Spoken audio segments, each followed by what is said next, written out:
Hi, Jeannie. Hi, Michelle From Limitless Healing Angels. Yeah. So we're doing our roundtable today for discussion about food and nutrition and where we're going with that, and you know what the what the universe wants. I was so focused on Tony. He's not one of my guides. He just thinks he is. Well, so for those of you that don't know, like almost 4 years ago, my body started rejecting sugar, and so it was harder.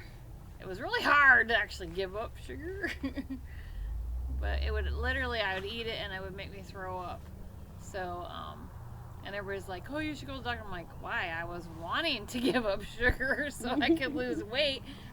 The universe answered it and gave me the way to lose weight. Stop eating sugar. So I do substitute for agave nectar because that doesn't bother me. I don't like honey because it has an aftertaste to me, but I use agave nectar. Yeah, she. Well, tell them more about it. Like, how much weight did you lose? I lost 40 pounds. Well, and then once I started down that path, then I started, and I think a lot of it, I didn't notice that my body was telling me that it had issues because I was always gassy and I would, have gas or burp and I was always bloated. And then once I started not having sugar, and then my body would tell me about other foods, and so still I have issues sometimes, but you have to pay attention to what your body. That's been the whole message: is pay attention to what your body's telling you, because it'll tell you. But if you're always constantly bloated, then you're not going to notice. And so that's one of the reasons that I started to do that fast the other day. I just wanted to do a liquid diet. So, and honest to God, it was hard for me. I don't have a lot of self-control. I don't have a lot of willpower. No. So, like, I ended up going for probably 3/4 of my day before I lost it, and almost 3/4 of the day. And I had to get something solid to eat because I was just ravenous. Like, I could not, So I keep telling myself, you can do this, you got this, it's easy, it comes to you. And I do all these affirmations, but my body was just like, "Arr!" So I'm gonna have to do it in steps, till I can build to it. As long as I keep doing something with it, it's fine. Like for me, I'm sure I'm going down that sugar path too. I'm bloated quite often. And it's what happened with me. Mine is more of the meats. Like, I've always had issues with the meats, and I've always been very, very sensitive, like super sensitive because of my empathic gifts. I've always been super sensitive to what's around me, the energies, and so eating, I didn't realize it until I was much older. What you're eating. Yeah, what you're eating and what you're taking in energy wise. And so I don't remember the day, but I just remember there was a time, it was many years ago, probably I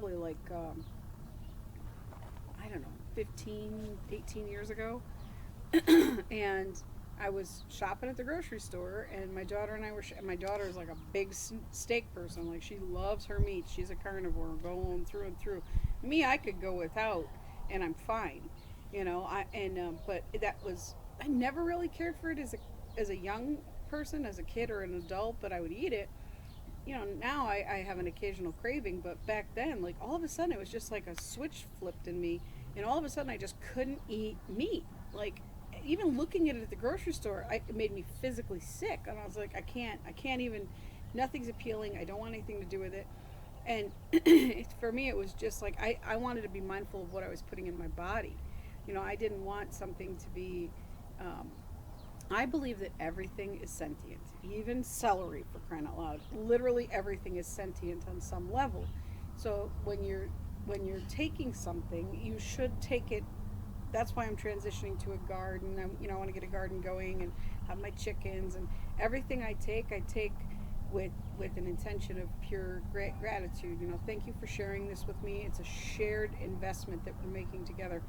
I don't want any negative, I don't want any brutality. I don't want any scared, energy. I don't want any fear. I don't want any of that tainting anything that I eat. And so for me, it's huge. It's on an energetic level. And I know that that makes me sick. So, like, on occasion, if I happen to have, like, a piece of chicken or whatever or something like that, I will, or a burger or whatever, I'll still eat it because my body will still crave it on occasion because I've gone 50 years with eating that stuff.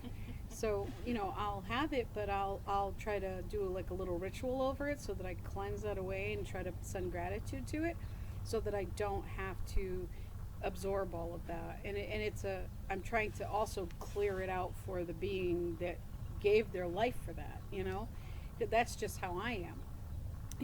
And some people may think that's hooey or whatever, but I believe that. I feel that, Right, exactly. And it affects my body. And so when I eat meat, boy, do I get bloated, like instantly.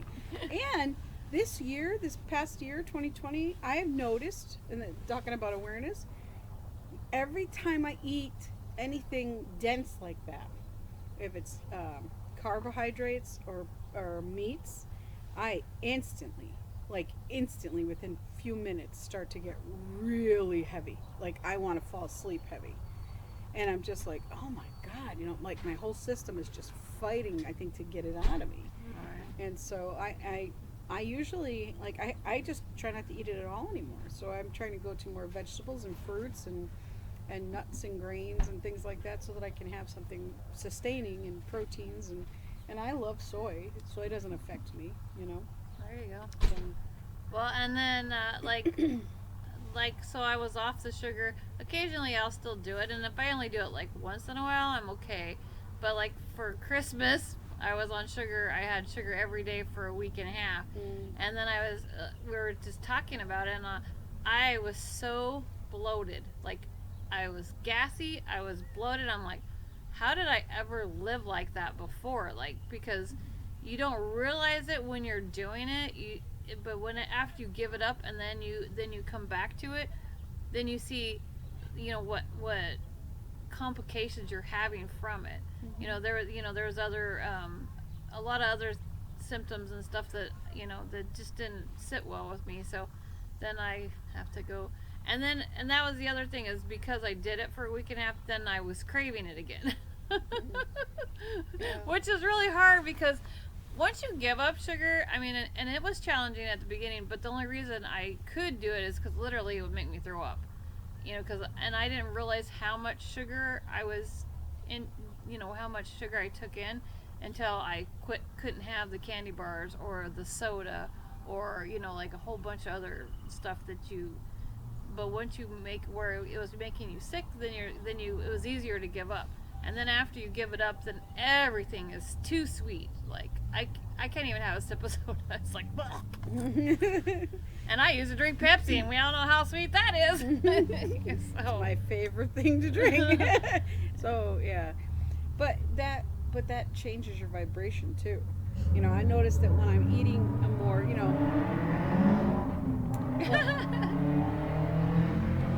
when I'm having more like water and teas and eating more fruits and vegetables and things that are of a lighter vibration, I feel different. I can sense things better, and my energy's shifted, and it's better. It's better able to receive.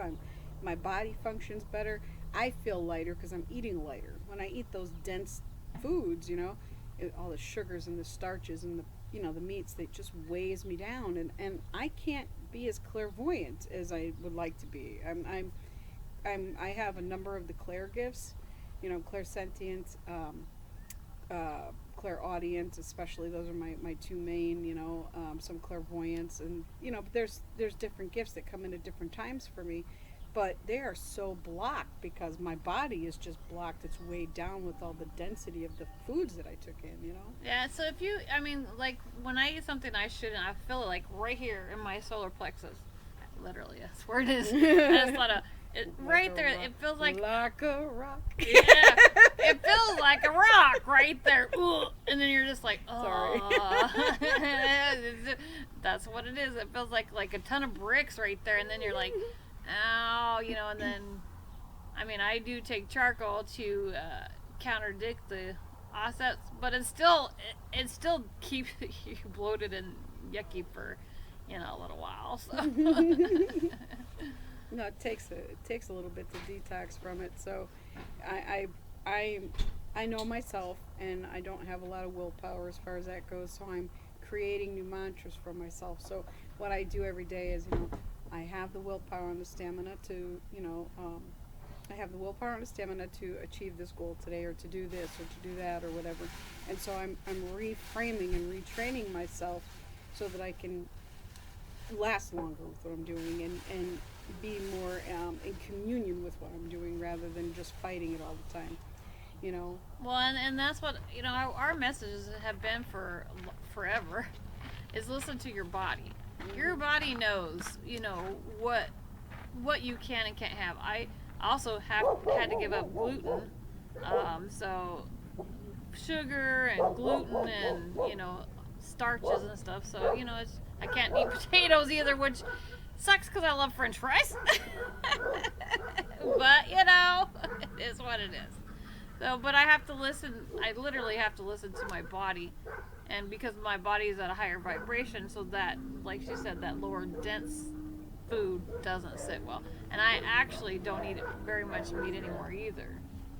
Even with the water, like, I know I'm living in a different place now, but even, no matter where I go, different areas of Arizona and California, and no matter where I've gone, like, the water tastes funky to me. I can taste the metallic in it. I can taste the chemicals in it. Like, I've become that sensitive to it. So I have to be very careful about even that, what I take in, because there's so much junk. Yeah, garbage and everything, and so you got to be really mindful of what you're putting in your body and how it affects you, Right, exactly. And also that goes right along with what you put on your body. So like the lotions, the shampoo, conditioner you use, you should look at the ingredients, because a lot of times the stuff you put in is not good for you, and that actually goes right into your bloodstream. So I actually use coconut oil. That's what I use for my lotion, and I have soft skin. I use coconut oil for quite a bit too, yeah. Between cooking, so it's in Yeah. and out, Yeah, I use it for cooking too, because I don't use olive oil or vegetable oil ever. Never vegetable oil. But so you just have to pay attention to what things bother you.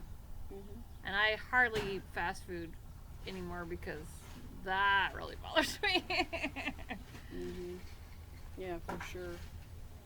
I know that's. I started my ritual, this week of taking care of. Well, last week really, of taking care of myself and making better choices and doing things, and so, trying to get myself back on track for how I want to live. And so I started making up little, like, veggie trays for myself to bring to work, and things like that, little snacks that I can have instead of, because McDonald's and Jack in the Box are like right there next to me. So I get out of work and I'm like, oh, let me just grab a coffee, or let me just grab this, and it's like, no coffee.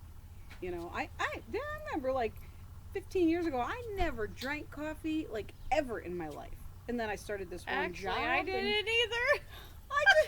I started this one job, and they had a Keurig, and it was the new thing and everything, and I was like, oh, this is cool. And then I was working late shifts and crazy hours, and started drinking coffee, and now I'm, dealing with trying to detox from that, because it's like, it's become so natural. I'd grab that before I'd grab a water, and when I know in full well that that's what I need. Once your body's hydrated, you get the energy. You get a small pep from the coffee, but you get all the flavors and the sugars, and that's what I'm trying to detox from, So I am a person that apparently likes to live my lessons as I go through my experiences, because sometimes I got to keep trying and trying and trying. But I'm getting there. I'm way better than I was, when I was younger. At least I'm aware, and I'm trying, and I'm acting actively taking plans and taking action to make the changes because they're important to me. I don't, I don't necessarily want to live to 100, but I would like to at least, live a comfortable life and feel comfortable in my skin. But what's most important to me is my spiritual connection. So if I can raise my energy, I'll be able to, reach out and ripple out to more people Exactly. and live my passion, So, So I mean, and one of the tools you can use is a journal, which I don't do that personally, but a journal like how you reacted to what you ate, and then then you can see the difference, and then like I said, once you give up something, then something else will show you because when you're always bloated, you won't notice because you're always bloated. You won't notice everything that bothers you, but so once you start, get rid of sugar's a hard one, so you can start with something less hard, but cut back, and then you'll notice. mm-hmm. Treat yourself. I mean, like birthday cakes. I have birthday cake, and then like, but I fell off the wagon with the Christmas and that was hard because then I was craving it, so I had to get back to being no. Yep. And it's just about, it's just about keeping track of what you're doing, monitoring it, and doing everything within gradients. Like a little bit here, do it in moderation. Do a little bit here, a little bit there, cut back. And you don't want to overburden yourself. You need it to be an easy process. Some people are great about just jumping in head first and quitting cold turkey on whatever they're doing, and they're fine. And other people need to do it in moderation so that they can prepare their bodies and not go into like shell shock, for what they're dealing with. Right. It's just about knowing yourself and doing what's best for you to make these changes better for you. Yep. So tune in to your body and listen to it. Yep. And make an action plan and try to stick to it. And don't beat yourself up if you don't. Yeah. It's part of the process. It's just a long, the whole process. And like I was telling her, it was a good thing I fell off the wagon for that week and a half because then I realized all the stuff that it was affecting me by. So sometimes you have to do that just to realize how where you've come from here to over here, so you can realize all this in here. That you where you're at now. So I just have to say, we've had in our readings lately, we've had this message come up of many paths. I don't know how many times. I forwarded it to you. There's this astrologist that I listened to that I found just in the last maybe 6 months, and I absolutely love her to pieces. She's amazing. Her name's Molly McCord, and she's on YouTube, and she is just so amazing. So let me just hold on. I don't want to play it, but I was listening to it on my way home today because it just came out 7 hours ago here. So it's the weekly intuitive astrology and energies of January 13th to the 20th. It's her podcast. oh, cool. Oh my God. So cosmically, many paths. That's all she talks about for most of this reading is many paths opening up, So that's if you want more clarity and more depth into what our readings were giving us, listen to that because that's definitely right in alignment with what we were saying. So if you're open and you're interested, it's Molly McCord on YouTube. She's fantastic. I just love her to pieces. So yeah, and that it really gave a lot more clarity to me. It gave a bigger expanse, a bigger perspective on what to expect, what's coming up, and why it's okay to have those many paths in front of you, and how to. She compared them to like an energy, different cords, different outlets coming into the house, different lines of energy, and how everything travels in for one purpose. So it's really informative, and so I think. Well, and like we've said on all our readings, that there's no wrong path. There's you're gonna go on different paths, and they all complement each other. They all work together. It's just, it's just about pulling something out of every single one of them that you've been on, and any one that you're going on. So don't beat yourself up if you jump off the sugar path and go try something else. Yep. Jump back on it when you're ready. It's all about timing and what you're ready to do and what you've accomplished, and how you can change the goals that you set before may not work for you now. So adjust accordingly. Yep. I'm not a big goal setter. I just kind of fly by the seat of my pants. And that's okay. and that's my path. That's okay. Ooh. Well, I hope you enjoyed our roundtable. Yep. Love and light. Any questions, comments, feedback, give us a holler and let us know what you thought of it, and have a great night. Love and light. Bye. Bye.